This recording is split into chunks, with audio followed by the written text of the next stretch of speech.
As we go about our lives, we face some great challenges, which we may not spend much time thinking about until someone makes us take note. One action, no more pride. But when it comes to issues like carbon dioxide emissions and how to best deal with them, it can be hard to separate fact from fiction. That's why people turn to the Alberta Research Council. ARC scientists deal in fact, tackling tough tasks facing the province. They're leaders in researching carbon capture and storage technology and working with industry to deploy it in the field. The developed countries, and including developing countries, are seeing this as a real critical technology that we're going to have to address climate change. ARC designs plans to safely store carbon dioxide underground, around the world and close to home, like in the industrial heartland northeast of Edmonton. So our expertise, our understanding, our long history in working in this area is increasingly being recognized around the world, so we're actually informing the development of new projects moving ahead. It's part of an integrated approach to address the challenge of greenhouse gas emissions. ARC is pursuing other projects, such as working with partners across Canada to develop a plan to capture emissions, feed them to algae, and then harvest the algae to produce everything from biofuel to fertilizer. The intent here is to take CO2, which is traditionally seen as a waste product and fundamentally a cost to industry, and turn CO2, or carbon for lack of a better word, into a value-added proposition. ARC researchers are also finding a use for wood tainted by the mountain pine beetle, which has ravaged forests in Alberta and BC. ARC's sensor technology enables Whitecourt's Alberta Newsprint Company to adjust its processing to use the wood to make newsprint.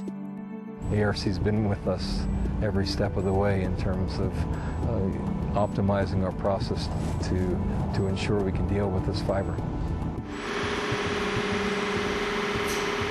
ARC's innovation also resulted in a national award for wheat sheet, paper made in part from wheat straw.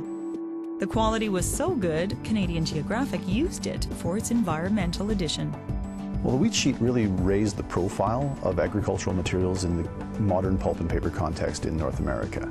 And it's actually led to other opportunities where we're looking at different crops for even higher value applications, such as consumer products, tissue and toweling, as well as even fibers for producing textiles. ARC also looks for ways to reduce our dependence on water, whether it's making oil and gas recovery more efficient or developing crops that use moisture better. It's really exciting to be part of this research that eventually can contribute to yield stability, especially in certain parts of the world that experience severe drought. Whatever we develop here can easily be taken and applied to other crops to improve cereal production, wheat, rice, or other crops in all parts of the world. From the Starship Enterprise to a farmer's field near you, a new frontier for a magic grain made famous on Star Trek. Wheat. So what? Quadro triticale is not wheat, Captain. And a crop which first gained fame on Star Trek is enjoying a revival at ARC. Triticale is being touted as a potential star crop to create bioproducts ranging from car parts to building materials.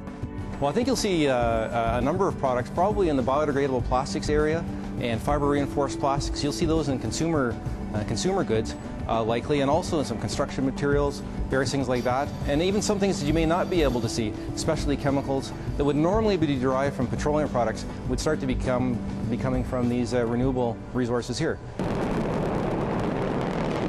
Where do these ideas blast off from? Some of the most creative, intelligent minds grace the halls of ARC, be it employees or guests. That's how we develop new processes. Such as the chief scientist from NASA's Langley Research Center, who thinks Alberta's dependence on natural resources should be addressed. In 1, 2, 3 decades, you're going to end up having to replace some 80% of your economy, which ought to be a wake-up call. ARC also recruited some of the brightest minds in the world to attend the inaugural Jasper Innovation Forum. They discussed the global challenges of food, water, and energy to lay the foundation for a second forum where they aim to create solutions for what's being called next generation communities. What was interesting to recognize was that there were these connections between these different subject areas, but it was also interesting to recognize that maybe smaller communities are much better suited to dealing with the problems of water, food, and energy. While ARC helps build companies to ensure sustainable prosperity for the province, it also takes time to celebrate its successes from the past, such as the 15th anniversary of introducing commercial internet to Alberta.